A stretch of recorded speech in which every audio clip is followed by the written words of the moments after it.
What's up, YouTube? This is the Roman Atheist here, Romanist Atheist, and welcome to my video today. It is Thursday, I believe the 12th of 2019, and we are going to talk about bi erasure within the trans community, not trans community, within the LGBTQ plus community, and how that will become a problem, as well as outside, but not nearly as much. Recently, I have begun to notice an uptick in anti-bi rhetoric throughout Reddit, so other modes of social media, especially TikTok and YouTube. I don't exactly have a lot of great links right now, nor am I responding to a video because none of them were expressly coherent. It's interesting for a lot of reasons, but it creates a problem and it leads to a lot of issues. And one of the big ones, I think, is this push by some people who are called SJWs or call themselves SJWs or are given the label of SJWs. Now, I don't think I'd call them that because I think they're kind of defeating the purpose of whatever the social justice warriors are going for now. I don't consider myself a part of that group, but whatever. And those people right now are arguing that bi people are transphobic, and that is not good. Like, first of all, it's false. But they're calling it this because they're saying, if you're not attracted to someone who is trans, then you're transphobic, which is false. Now, I personally, am not opposed to dating or being attracted to a trans person. Now, I don't actually know anyone who is out as trans, so I wouldn't know, and I don't have any personal experience to determine whether or not I'm attracted to them. But then also, generally, I'm more attracted to someone's personality than what their gender is and what gender they were born as or whatever. Um, Usually, that doesn't at all factor into my beliefs. Now, I guess some people could say, well, that's like the I don't see color, but I think that is a little bit of a different argument where there are other possibilities than just what gender someone is when factoring in who you're attracted to. Like, a lot of people care more about personality than gender. Some people care more about looks. And it doesn't necessarily matter what someone's gender is. There's a lot of possibilities there, where I don't see color. There's like whether or not you think it's a bad thing that that person looks that way or was born into that group. But anyway, I am not here to rant about the I don't see color thing. What is the big problem about this? It's removing the term as labeling yourself as bi has at least in some amount has been demonized as an anti-trans thing to do, because some people say that that is declaring you're not attracted to trans people, and then they say because of that you are transphobic. So that's where some people are arguing pan should just be the only term used for when you're attracted to more than one gender. Now, I think that that is not super useful, because in my limited experience with the few people that I know who are both trans or bisexual, as well as some of the other terms that are brought forward to label people who are attracted to anyone or more people of more than one gender or two or more genders, I guess. They usually said I just thought about who I was attracted to, and then thought about what were the factors and that kind of thing, and then just decided which one was most applicable. And then said, well, and then a follow-up question I've had just to figure it out. So I'd have some basic information. I've talked, in fact, I actually talked to them planning this video, is they're like, well, I wouldn't be opposed to calling myself by like this was a trans person. I was not a trans person, a pan person. My bad. I wouldn't be opposed to calling myself bi. It's just not how I feel I would describe myself.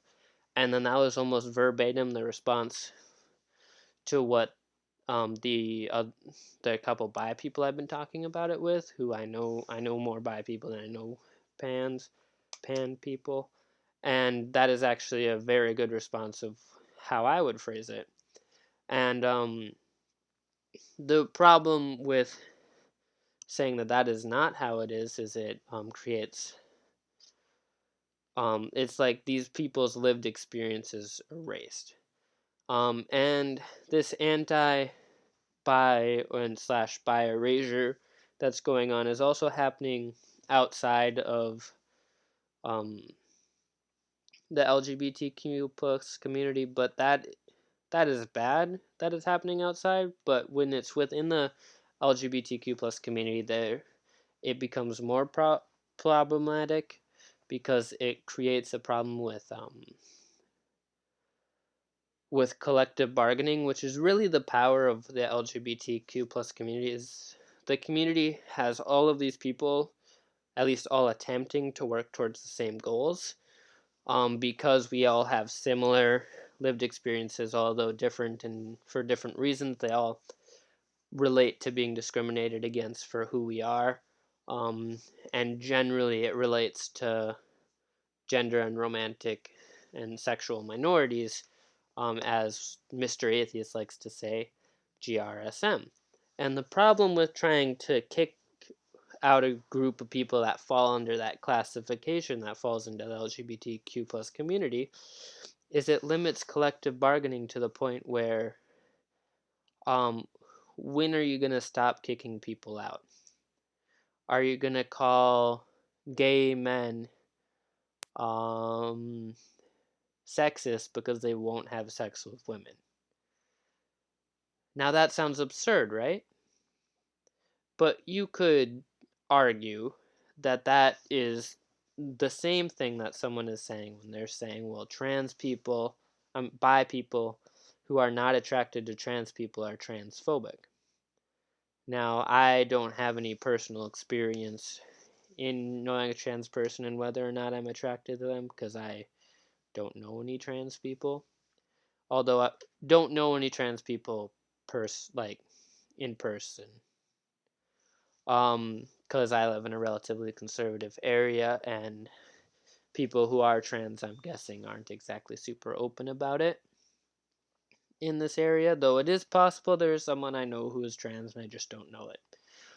There are a lot of people I know who do not know that I am bi just because I don't bring it up around them because I know it creates a problem, especially my extended family because they're religious. And I would understand why someone wouldn't talk about it in that way in front of us in this area.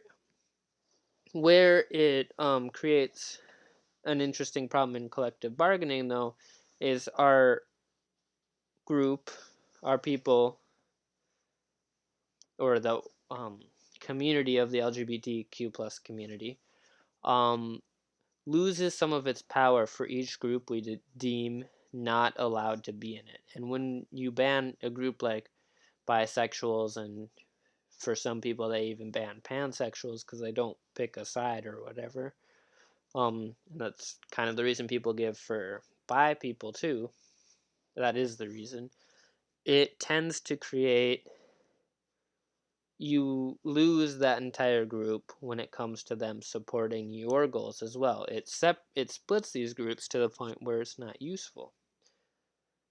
Um, and it limits any cooperation because one group thought they were part of the community in good standing and would spend and help and do everything like a good member of a community, and then they just kick you out, then you're not going to go and help them. It would make sense. And the reason why collective bargaining is so successful, and an example outside of um, the LGBTQ plus community is in the early 1900s, collective bargaining was used to create unions and that type of thing, and it's still used, and very successfully, I might add, at protecting workers' rights in the United States of America. And that is an impressive thing that people have been able to do, and that is something that the LGBTQ plus community has used extremely well in its fights for um, equal rights. And that is something we need to understand, and trying to kick out groups now that we've been successful in a couple regards, but not entirely.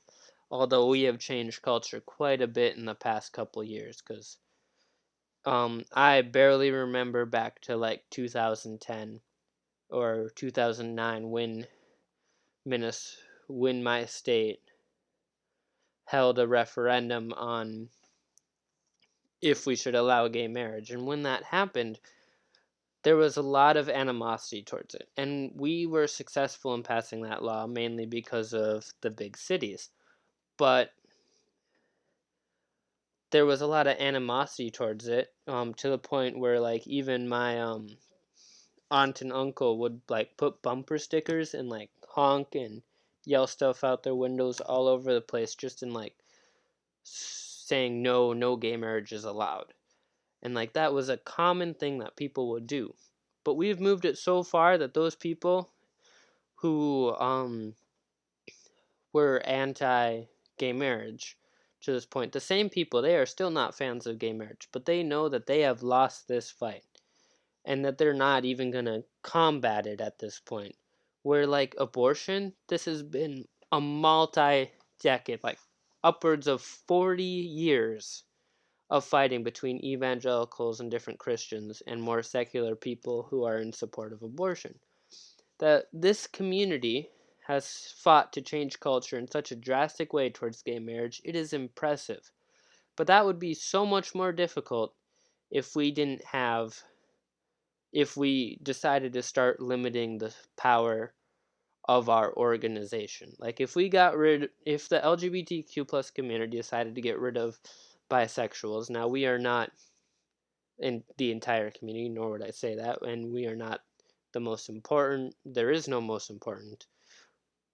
Um, but we are part of the community, and then you will lose at least part of the fighting force of collective bargaining to the point where you'll become less and less effective, especially as you slowly kick people out because they don't conform to your entire belief system. And that creates a problem. And then all the power and rights that the LGBTQ plus community has gained in these past couple of years will be gone. And I don't want to see that happen, but you people trying to kick other groups out of this community, whether they intend to or not, will make it much harder to achieve goals. Like, for instance, anti-discrimination laws towards LGBTQ plus community will make that much more difficult in the United States in the future. And we must attempt to make it so that doesn't happen. And if we are successful, then we should continue our collective bargaining so we can have equal rights to the point of anyone else. And so people don't even think about like coming out with any goal. I think the LGBTQ plus goal should be in the long term, making it so coming out is irrelevant. Like people don't even need to say I'm gay. They can gay or bi or whatever. They can just show up with a boyfriend or a girlfriend or whoever, and people are just okay with that. And they don't need to be like, oh, you're gay now? Oh, that's kind of odd. They can just be like, oh, this is who you're dating? Good for you. Or they can just say, nice to meet you. Are you so and so, and not care who they are, and that being that entire society being that way. But it is still at this point where coming out is necessary, and that becomes a problem. Sorry for this extra bit of a rant, but collective bargaining in the LGBTQ plus community is important. We should continue to try to achieve some possibilities towards keeping our we need to keep moving forward without trying to tear ourselves apart. And if we're successful in that, we will hopefully be successful in getting our equal rights in the United States of America. And more importantly, in the entire world. But that's going to take a lot more work and fighting a lot more religious fanatics, which is why I have this channel. If you are new here, please like and subscribe. I talk about primarily atheism stuff. Once in a while, I'll bring up bi stuff. Once the summer comes around again, I'll be releasing 3 videos a week. Right now, I do 1 video a week because I'm in the school year, and it is a lot more difficult to make videos. I hope you have enjoyed this video. Have an amazing day. Roman Atheist out.